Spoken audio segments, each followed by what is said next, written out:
Still in high spirits from the Euro 2020, welcome to the show that talks about all things newsworthy, topics making the rounds, and of course all things notable and notice-worthy from the Euro 2020. Welcome aboard the Go Euro show. My name is Osereme. It's Euro o'clock, let's get talking. Alright folks, so it's Euro o'clock as I said earlier, and it's time for us to talk all things Euro 2020.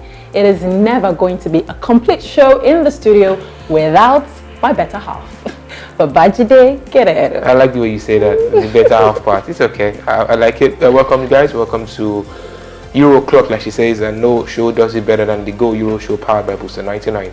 Yes, Booster 99. Now remember, for the fastest payout, remember to visit Booster 99 and stake. So now let's get right into it. We've witnessed the first round of group matches, and a lot of teams haven't quite lived up to expectation. First, I would say France and Germany. That game, France-Germany, that game could have actually ended in 0-0 if not for the own goal, right? It would have been a goalless draw.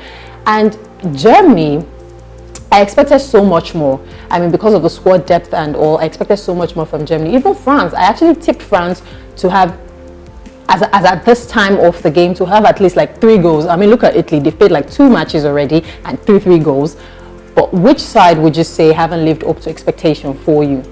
Well, I think the French versus German game, I think is because of some of the greatest stars in football at the moment were on parade, and you're expecting a lot. Expectation was naturally high.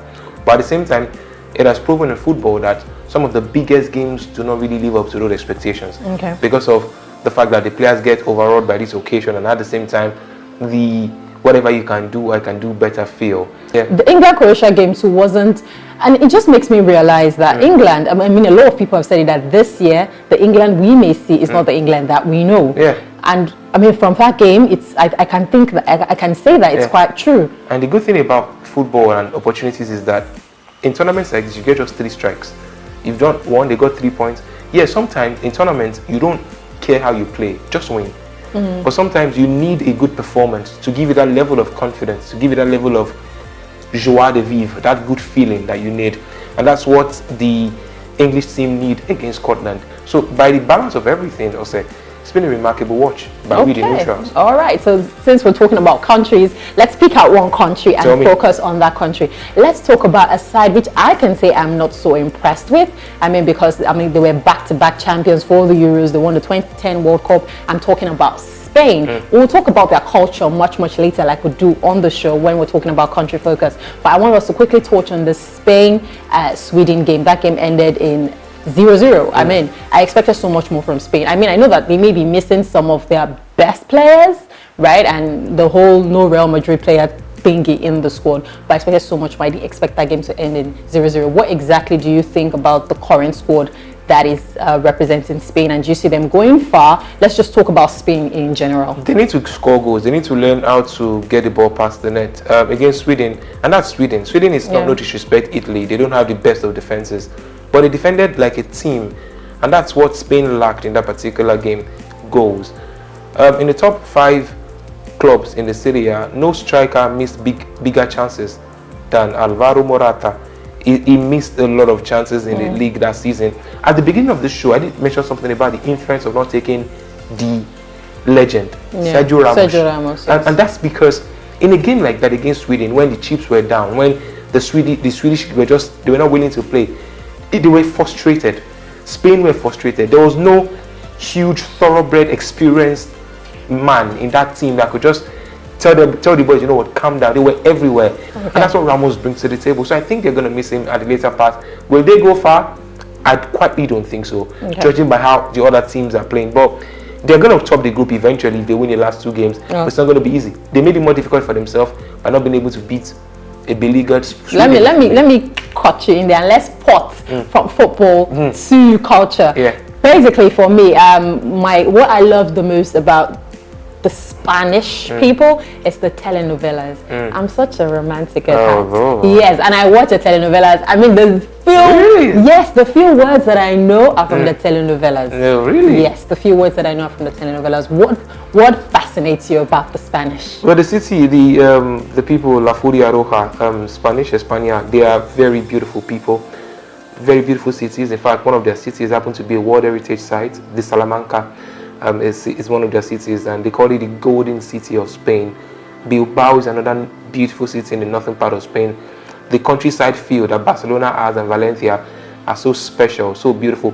The cities of Cordoba, so the cities, their meal, the rich heritage, their love for football, and their love for flowers. It's beautiful. It's amiable to see, and that's why sometimes when you travel to Spain, you don't want to come back because they've got so much tourist sites. You know, I mean, maybe when I'm done with the Booster 99 show, maybe just go for. Would you like to come with me? Yes, of course. Please take me with you. I know you like.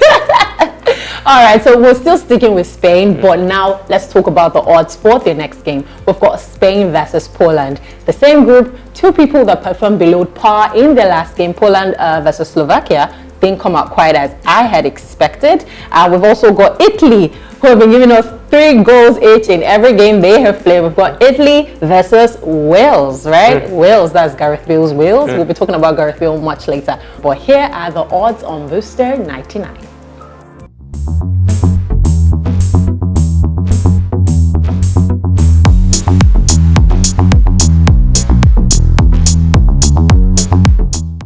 So remember not to forget that we've actually got a whooping 999,999 naira at the end of the tournament. So you want to be staking on Booster 99 only so you can win that money, and hopefully it gets, you know, give me a small thing because I'll definitely have to announce the winner on this show. So I'm not happy with Ken. The guy stopped taking my calls anyway. Really? Yes, he stopped taking my calls. I knew, I suspected that guy. I'm not happy. But it's okay, just leave him. We'll win our own. So absolutely. Our God does not sleep. Just leave him. Now let's talk about. I mentioned earlier about Gareth Bale. Let's talk about Gareth Bale, who happens to be the highest goal scorer for Wales ever. Right? So Gareth Bale generally in the Premier League, he didn't have such a fantastic season. I mean, just apart from the time when he came and scored a hat-trick, which was like towards the end of the season. Tamper with my Ep4, by the way, because I removed him. But anyways, generally, how do you see Gareth Bale progressing in the tournament? And just talk to me generally about Gareth Bale. Well, I think he's worthy of being our big gun on today's show. Is well deserved of it. He's a top player. He's an A player. I think he's one of those unfortunate players that injuries didn't let us see the very best of him. In fact, Real Madrid and Fiorentina Perez will be thinking, I didn't get my money's worth. Even though you look at his laurels, you look at his cabinet, and then you see Champions League after Champions League, you see Super Cup, you see Copa del Rey. He has won it all in Spain. But did he get to that height before the injury kept in when he was at Tottenham? I think it was very, very special. In 2016, he was their star boy at the tournament. He's still their star boy till now. Even though they didn't make it through. Yeah, like they stopped at the semi-finals. And that was their very first tournament ever.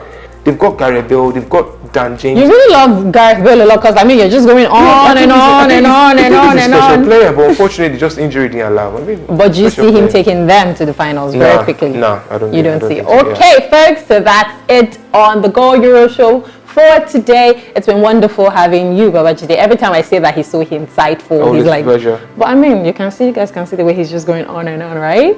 But we hope to have him in the studio. Don't worry, I'm just being. We'll definitely have him all through the tournament in the studio with us. So I'd like to say from Babajide, myself, and Booster 99, it's bye for now.